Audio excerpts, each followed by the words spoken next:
ليظهره على الدين كله وكفى بالله شهيدا أشهد أن لا إله إلا الله وحده لا شريك له وأشهد أن سيدنا محمدا عبده ورسوله لا نبي بعده اللهم صل وسلم وبارك على سيدنا محمد وعلى آله وصحبه أجمعين أما بعد فيا عباد الله أوصيكم وإياي بتقوى الله فقد فاز المتقون واعلموا أن الله تعالى يقول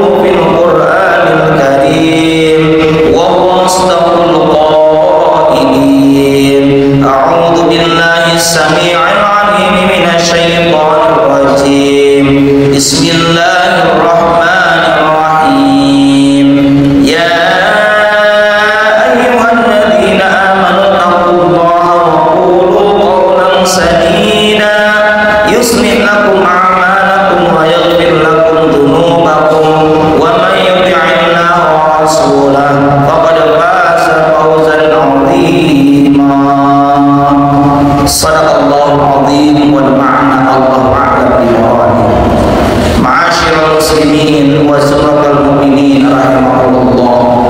Mengawali khutbah Jumat pada kesempatan siang yang berbahagia ini, khatib berwasiat kepada hadirin dan tentunya kepada pribadi khatib sendiri untuk senantiasa meningkatkan kualitas ketakwaan yang didasari dengan keimanan yang sebenar-benarnya dengan cara imtithalu awamirillah wajtinabun nawahi, menjalankan segala perintah Allah dan menjauhi segala larangannya. Ma'asyiral muslimin wa zumratal mu'minin rahimakumullah. Di antara bentuk ketakwaan adalah kita berbuat adil. Di dalam Al-Qur'an surah Al-Maidah ayat ke-8 ada petikan ayat i'dilu huwa aqrabu littaqwa. Berbuat adillah kamu sekalian karena adil itu lebih dekat kepada ketakwaan. Dan lawan dari kata adil adalah zalim, yakni menempatkan sesuatu tidak pada tempatnya. Pada kesempatan ini hadirin rahimakumullah, tema khutbah yang hendak kami sampaikan adalah bahaya perbuatan zalim.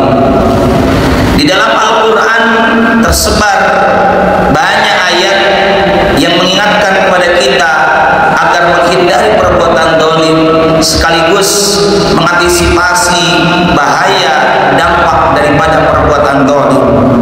Di antaranya hadirin rahimakumullah, yang pertama, perbuatan kezaliman yang kita lakukan akan mengakibatkan datangnya siksa atau azab yang pedih yang besar bagi pelakunya.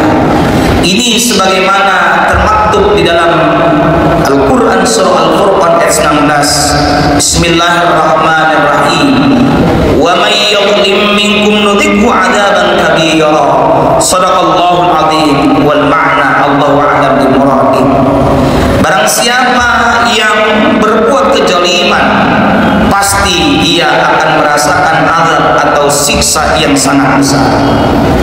Dalam hal ini memang dalam tafsir Jalalain dikatakan wa may yadhlim ay yusyrik, siapa yang melakukan kemusyrikan, karena memang kemusyrikan dalam arti menyekutukan Allah itu bagian daripada kezaliman. Dan zalim secara bahasa bermakna gelap, karena ketika seorang melakukan dosa sama dengan dia sedang menganiaya, menjolimi, membuat hatinya gelap. Karenanya ada sebuah istighfar, Rabbana zalamna anfusana wa illam taghfir lana wa tarhamna lanakunanna minal khasirin. Ya Rabbana, ya Tuhan kami mengaku telah berbuat zalim terhadap diri kami sendiri. Jika Engkau tidak mengampuni dan tidak mengasihi kami, pastilah kami termasuk orang-orang yang merugi. Nudhikhu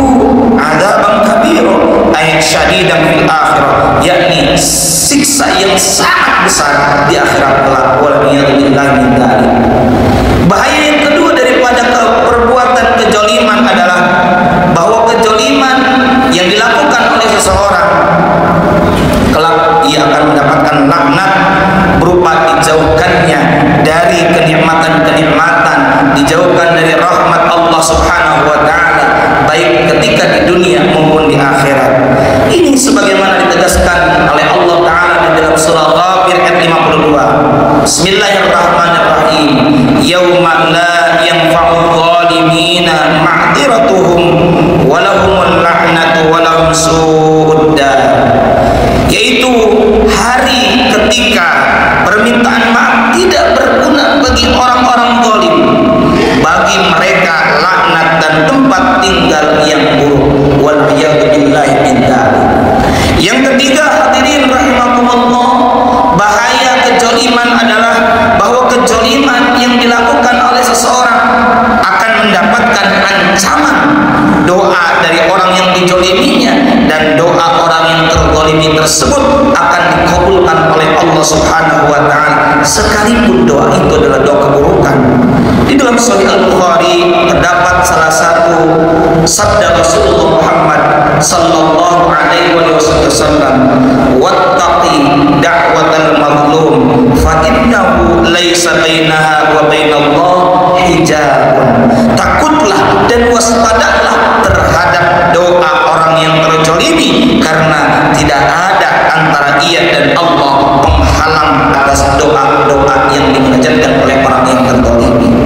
Yang keempat, kejoliman akan mengalami kebangkrutan di hari kiamat kelak bila orang yang melakukan kejoliman tersebut tidak segera bertaubat kepada Allah dan tidak segera mohon maaf kepada orang yang dijolimi, maka ia akan mendapatkan keburukan di yaumil akhir nanti berupa kebangkrutan. Di dalam kitab Sahih Al-Bukhari terdapat satu riwayat Rasulullah Muhammad sallallahu alaihi wasallam bersabda, "Man kanat lahu mazlamah li akhihi." Siapa orang yang pernah melakukan penganiayaan, kejoliman, menganiaya kepada saudaranya, min irdihi berupa kehormatannya, au syai'in atau ia pernah menjolimi dengan sesuatu apapun, falyatahallalhu maka hendaklah ia minta dihalalkan, yakni dengan memohon maaf minhu dari orang tersebut. Sebab al-yawma qabla alla yakuna dinarun wala dirhamun, sebelum nanti datangnya hari yang tidak akan berguna lagi mata uang dinar, mata uang dirham dan uang-uang lainnya.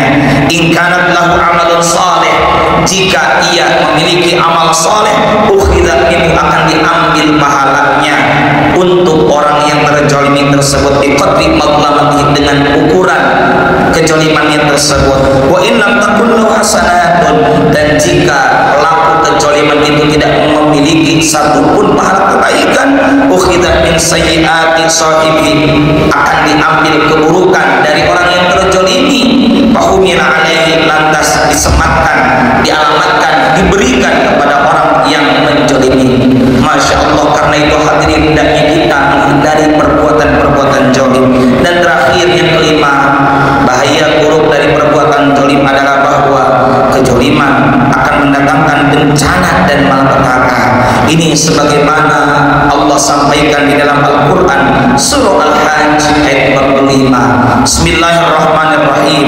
Faka'ayyim min qaryatin ahlaknaha wa hiya zalimatun fa hiya khawiyatun ala urushiha wa bi'rin mu'attalatin wa qasrin masyid. Sadaqallahu azim wal ma'na Allah dan muradi. Betapa banyak negeri yang telah kami binasakan karena penduduknya dalam keadaan jolim sehingga bangunan-bangunannya runtuh, dan betapa banyak pula sumur yang ditelantarkan serta istana tinggi yang ditinggalkan. Karena itu hadirin, melalui kesempatan khutbah Jumat yang singkat ini, khatib berwasiat mengajak untuk meningkatkan ketakwaan dengan senantiasa juga menghindari perbuatan-perbuatan dolim, baik perbuatan dolim terhadap diri sendiri maupun perbuatan dolim terhadap